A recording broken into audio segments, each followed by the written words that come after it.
Well, welcome everyone, both in our in-person audience and joining us virtually through Zoom. It's great to have you here today.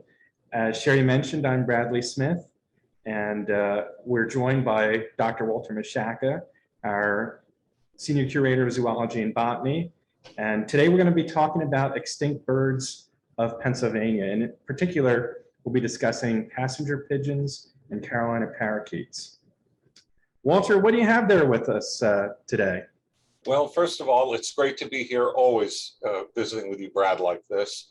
And right here in our own section, we have what amounts to a tiny flock of one of the stars of our presentation today, which is the passenger pigeon. We have many in the collection, and many museums in the country also are well represented by specimens. Great. How long have we had some of these specimens?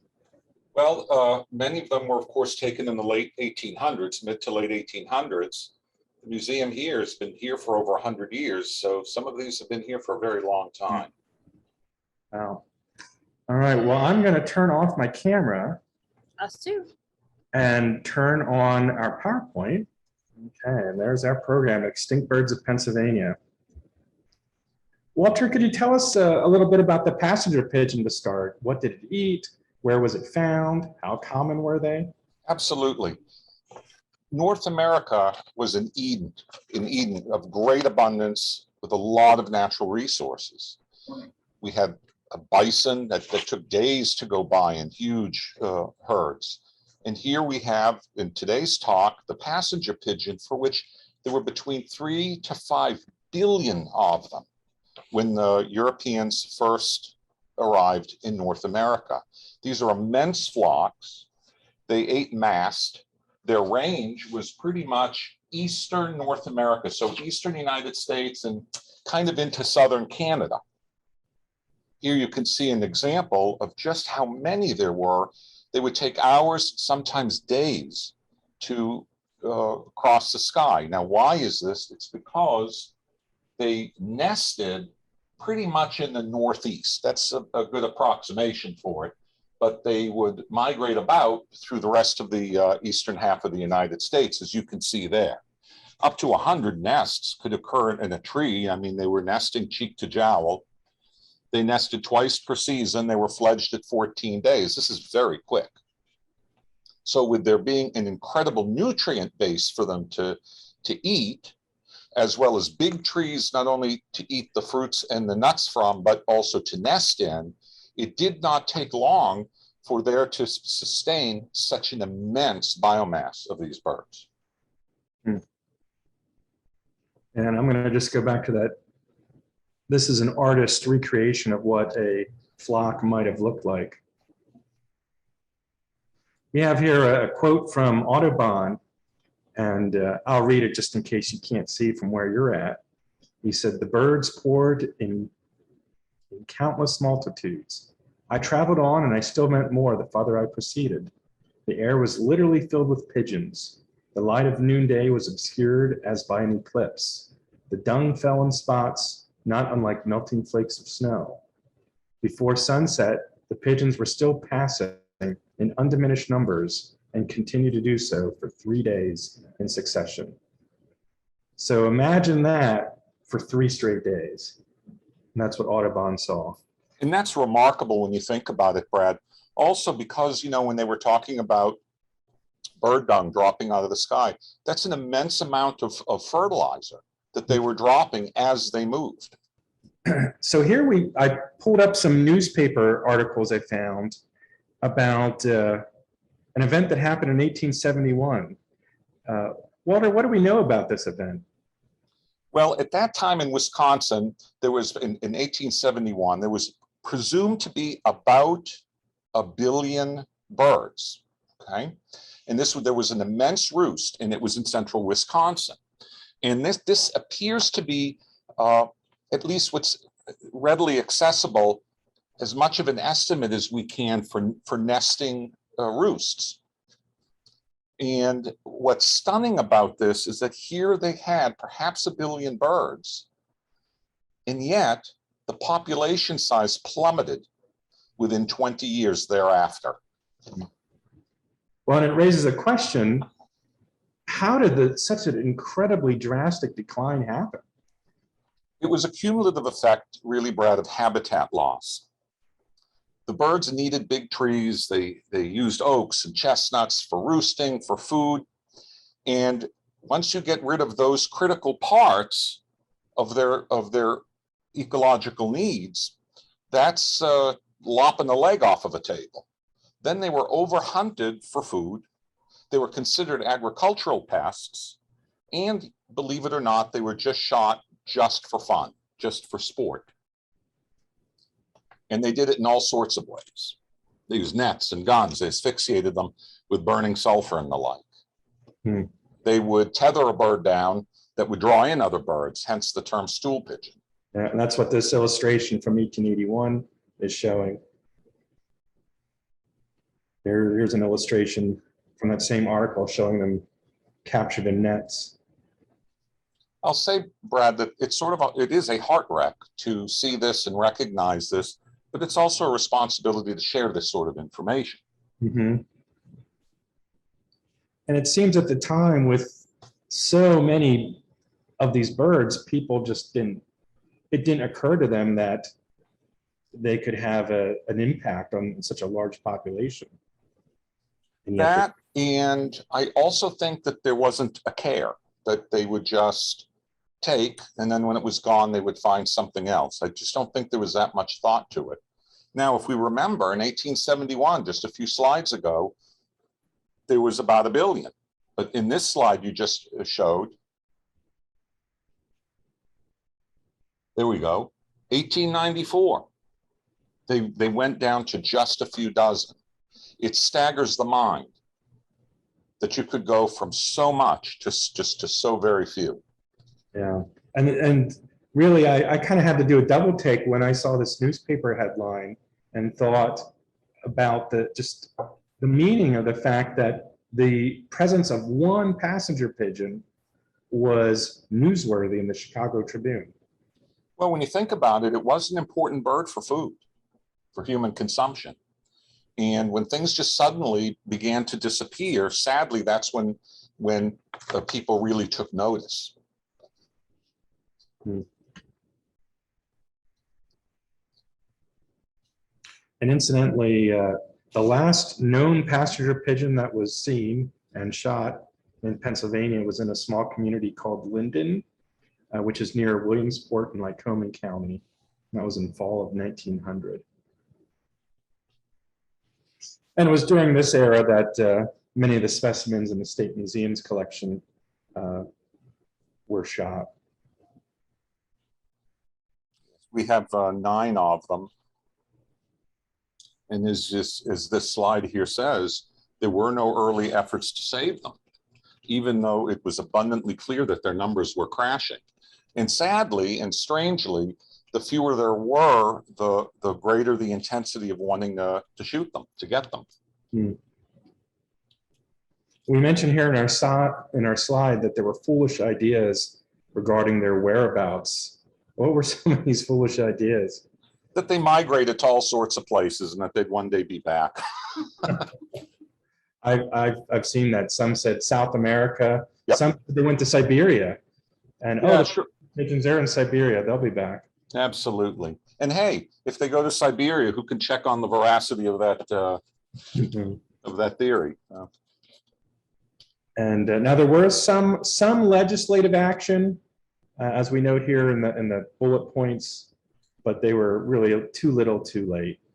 Exactly. And when you look at what these acts entail, they're very valuable. They're very useful. That you can't have interstate shipping of illegally killed game. You stop commercial market hunting and illegal interstate shipment of migratory birds. And you protect the birds, their eggs, nests, and feathers. These are phenomenal things to do, and have helped. It's a great arsenal of defense for conservation. But as we say here, it was just too little, too late. Once things had crashed to that point, there just wasn't very much left to do.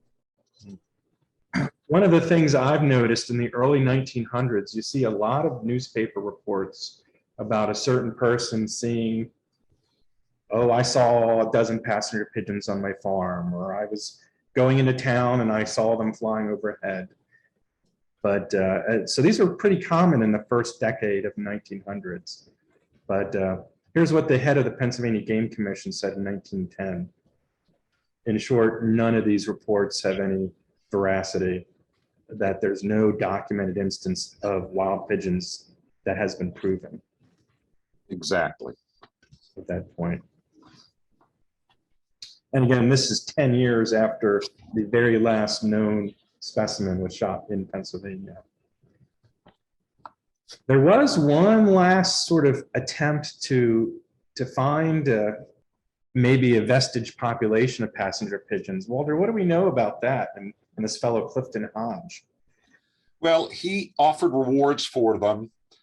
He made an intense search for birds in 1910. And things just didn't pan out with that effort. Yeah, we actually included a slide here, a sad one. This is his report after a year of offering rewards and communicating with ornithologists and naturalists across the country. And he says, the absence of any definite word from reputable naturalists or ornithologists, American or Canadian, is another extremely discouraging and ominous feature of this season's investigation. It may be advisable to print in our next announcement that the investigation is to close definitely on October 1st, 1911, and that all offers of awards not claimed on that date will be called off. In other words, he realized this is we're just striking out, and this is not succeeding. And not just of any species which is tragic enough, but there was an entire generation of people living in the United States that saw this bird go from absolutely everywhere to nowhere. Now, we do know that a few were still surviving in captivity. What do we know about those, Walter? Well, what they basically did is they lived pretty well sad lives, because this was a bird that would never have been sitting there with only 2 or 3 of them in a box. They would never have been so lonesome.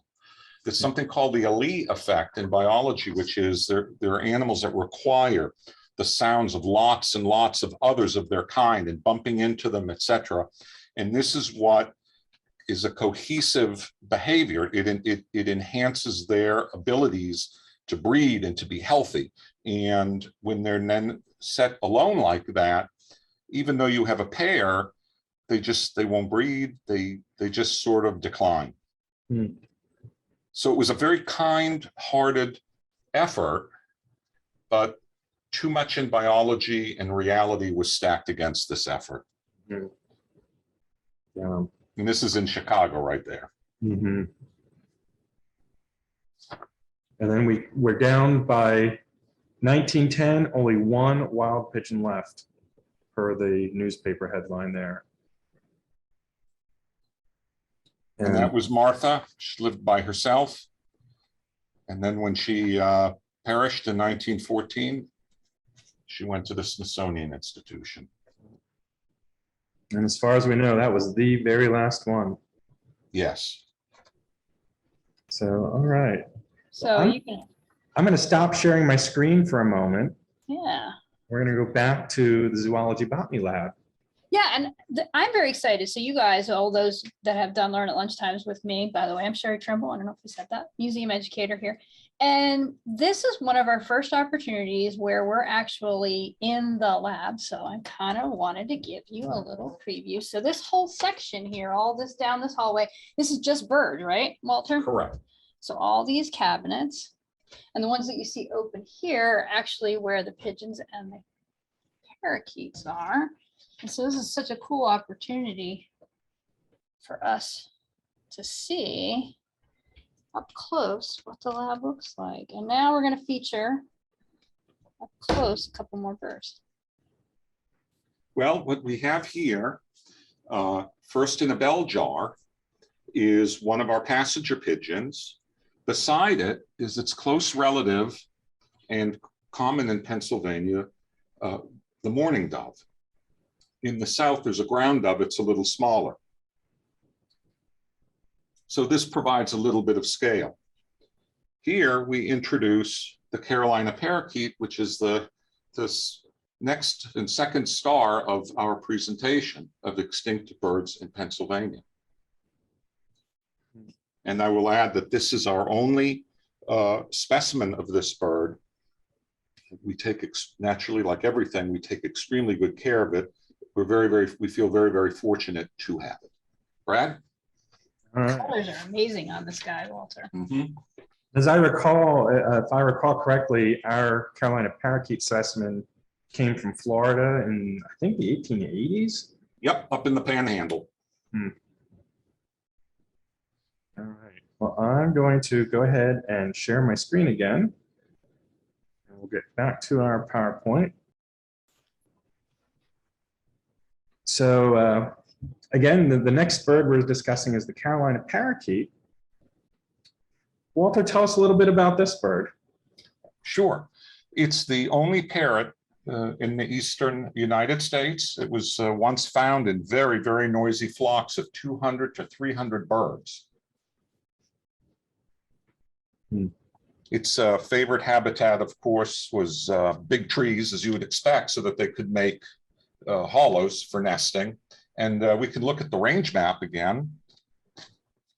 And as you can see from this map, it had a presumed very large range, and there were two subspecies. The one that I just showed you was the green in the southeast. Yeah, and you can see the range of the blue, sort of the home range, comes right across the center of Pennsylvania. It sure does. I mean, that's pretty impressive for a parrot. That's quite a range. And then if you look down to where they actually touch, they integrate, and there was a narrow zone where the two subspecies came together, and you sort of had a mix of a bird. So it ate all sorts of fruits and vegetables and things, including cockleburs. Yeah. And that reminds me, we found, while doing our research for this program, a natural history guide from 1731, and it made an interesting comment about Carolina parakeets. It said their guts are certain and speedy poison to cats. And lo and behold, it's the toxic cocklebur seed. And cockleburs are, across the United States. And they would eat them, and it made their flesh poisonous to things. So according to that guide, at least, cats were literally getting sick from eating these birds who had previously been eating the cocklebur seeds. So tell us a little bit more about what happened to them. What was the cause of their demise? Well, in some ways, Brad, the second half of our presentation is very much like the first half of our presentation. They were hurt by habitat loss. That wasn't with the intention of hurting the bird, but they were using the trees that these birds needed. And actually, it was an east-west direction of the loss of the bird. They were hunted very heavily because farmers saw them as pests. They had a behavior that made them very easy to kill. If they roosted in a certain area, so even when many of them were shot, the birds would still return. So it wasn't difficult to wipe out colonies.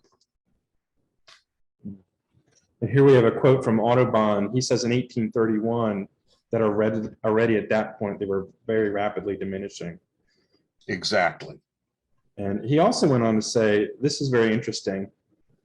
He explains a little bit about how they were viewed as pests. He says, the parrot does not satisfy himself with cockleburs, but eats or destroys almost every kind of fruit indiscriminately, and on this account is always an unwelcome visitor to the planter, the farmer, or the gardener. Do not imagine, reader, that all these outrages are born without severe retaliation on the part of the planters. And as you mentioned, Walter, they had this habit of returning to the same spots, and it made them easy targets for these farmers and planters. And really, Brad, as you can imagine, there's no reason why any of this had to happen, but the approach to resources in this country had been simply to take. So there was no concern about any consequences, least of all an ecological, a conservation Mhm. consequence. So this slide from the Victorian era shows another issue. In many instances, these birds are being slaughtered for their plumage, for decorations for hats. Exactly. There was some food too, but and feathers, they played a role in that too. Yes. And here we mentioned that ours came from Florida. And the very last one in the wild was shot in Florida in 1904. Near Lake Okeechobee, which is in southern, the center part of the state. And here's a bird that was all throughout the whole state of Florida. The Seminoles, Indians knew them. Their name was Putputchee. That's what they called them. It was an abundant bird. It was abundant while they were there, but with land use changes and instead of saying landscape, we'll just call it landscape. This is what happened. Mm. Plus outright deliberate killing. Yeah. Well, it's funny you mentioned that, Walter. The Pennsylvania Germans also had a distinct word for them. They called them Bapagoi. Do you know what that meant? No, I don't. Just that's what they were. Oh, wow. Wow. But it's that's a group, a culture from this area who had their own word for parrot. Right. Because parrots were here. It's hard to imagine parrots in what's today Harrisburg or Lebanon. Right. But there must have been enough of them and in a meaningful way, probably because they saw them as pests, that they saw fit to give it a particular name. Mm-hmm. So an interesting sort of epilogue with this story, the Carolina parakeets, they're really declining. 1885, the Cincinnati Zoo, one of the nation's oldest zoos, has a fairly progressive idea that they would take in a group of Carolina parakeets because they were concerned about what was happening, and they thought we need to start a captive bred population because we're concerned about what is happening in the wild. What happened with that? What do we know about that, Walter? Well, it sadly, of course, it didn't work, and I sure do wonder why, because the species did range up there. Now, maybe the birds came from a different part of the country, and they I just simply don't know.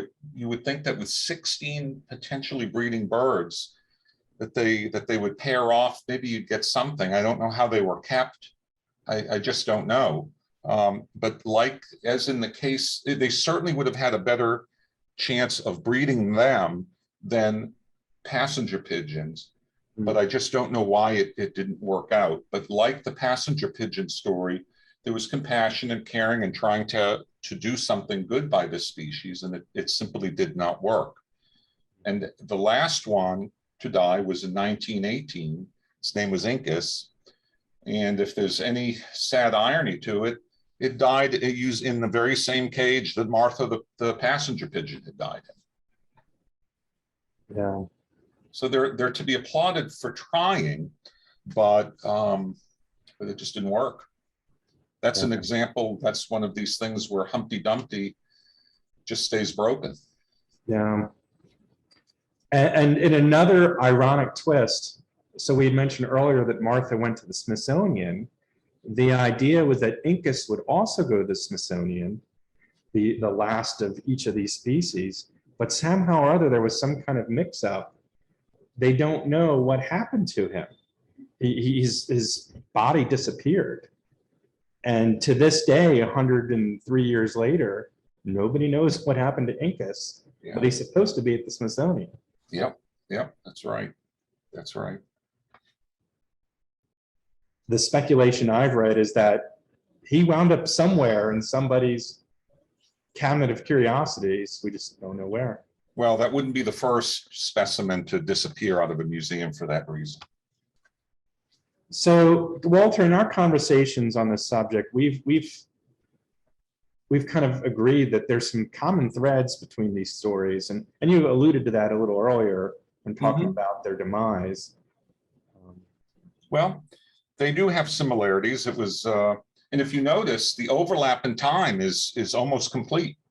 Yeah, There's habitat loss, overhunting, then large populations were depleted to nothing, and the attempts to save them were too late. yeah. And really, I think an important takeaway for us that we see in both of these stories is that people did care and they tried to do something, but they waited too long. And Right. once there was this downward spiral of population, it was already too late. Exactly. So in closing, we've been talking, Walter and I, about this. The journal Nature had an article about 10 years ago talking about mass extinctions. And a mass extinction is probably a term some of you have heard. That is defined by scientists as an occasion when the Earth loses more than 3/4 of its species in a short geologic time period. And paleontologists have identified 5 periods where this happened, 5 mass extinction events. But what this article in Nature alleges, and it's a convincing argument that they make, is that we're actually right now at this moment in 2021 in the midst of a 6th mass extinction. But the difference is this one wasn't caused by a meteor strike or things like that. This was caused by human activity. We're the meteor. Yeah, which is a pretty sobering thought. Mm-hmm. We've also been reading about the fact that, particularly with the loss of the passenger pigeon, there's a direct health consequence that humans are suffering. And here's a scientist who said, recently said, if passenger pigeons still existed, this increase of Lyme disease, which we're witnessing, would not be taking place. Here is a case where, arguably, people today is affected by an extinction that took place more than a century ago. Absolutely. I don't understand the science enough to know the exact causality of this increase, but the bottom line, as I understand it as a historian, is that when you remove passenger pigeons from the ecosystem, we lost balance. The balance of the ecosystem that they provided, even with all those billions of birds, was thrown off. And the consequence now is more deer ticks, more. Mm-hmm. And a lower food base for higher up the food chain. There are some glimmers of hope with other bird species, and we thought, well, this is it's kind of a depressing subject. We wanted to throw in some good news for the end. One is the whooping crane. In 1941, there were only 16 left, which, if you recall, is the exact number that the Cincinnati Zoo was working with in 1885. But by 2021, we are now up to more than 400 birds. Still precarious, but a glimmer of hope. Mm-hmm. And likewise with California condors. 1987, there were only 27 left in the entire world. Now we're up to more than 500. And that just shows you, Brad, in either direction, extinction or conservation, it's up to humans, pure and simple. What kind of world do you want to live in? What do you want to leave for others? So you can see, it's almost like a ghost of Christmas future. You can see things go the way of the passenger pigeon or the Carolina parakeet, or you can do your darndest to see to it that other species don't meet that same fate. And that's a human controlled phenomenon. Yeah, absolutely. So that actually concludes the formal part of our program. But we would be very happy to take questions from either our virtual audience or our live audience. For those virtual, if you do have a question, you can go ahead and enter that in the Q&A box. I'll stop sharing, turn back my camera. So are there any questions? Yes. Were there other bird species made extinct in addition to the? All right, I'm going to repeat that question so the virtual audience can hear. The question was, are there other bird species that were made extinct in addition to these two? In North America, I'd have to think a little bit about that one. Well, the dodo bird. Well, Yeah. of course, so yeah, but I'm thinking of the United States. Wasn't I there? mean, there are all sorts of other birds like the great auk, the dodo, etc. But in the United States, I'd need to think about that one. When we send, we'll send out a post-meeting email, and for virtual or in-person visitors, we'd be happy to send you an email in which we'll share a link to the YouTube video of this program, and we'll answer any questions that we're not able to answer today. All right, here we have another question. So the question is, we live east of Linden, and I'm curious if you have any other details about the last passenger pigeon shot in Pennsylvania. Where or exactly or by whom was it shot? Thank you. So the answer is that I don't know the answer off the top of my head, but there's a book about the subject. It came out about 1910. And that's where I got the story. And the book talks about that the reason that this is well known is that there was a well-known taxidermist who lived up there in that region who got his hands on the specimen, and he mounted the bird, he taxidermied that specimen. And when that book was published, he had it in his studio, and the author talked about it in this person's studio. And I forget the author's name and I forget the taxidermist's name, but I can find that information. And there's definitely more detail in the book, which I'd be happy to share in our post-meeting email, post-presentation email. What I wonder is where that specimen got to. I'm not sure. We have another in-person question. Yes, sir. Wild pigeons left anywhere in the world?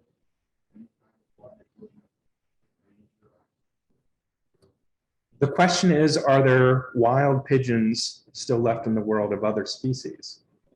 Oh, there are many, very many, and there are others that have gone extinct for the very same reasons. They're hunted to death because a lot of these pigeons were gentle. You can get up to them closely. They weren't hard to kill. So there have been extinctions of pigeons, and a lot of them globally are imperiled because of that. I have an interesting question that, just spending time here in the lab. Do you know anything about any of the birds that you have here, why they came to the State Museum's collection? We've got the information on it. So we do know how we got them. We know where they came from, yeah. Do we know, was it specifically to try and keep their memory, or just suddenly came to the collection like a lot of the other birds? Some of them were from orphan collections, donated collections, and the like.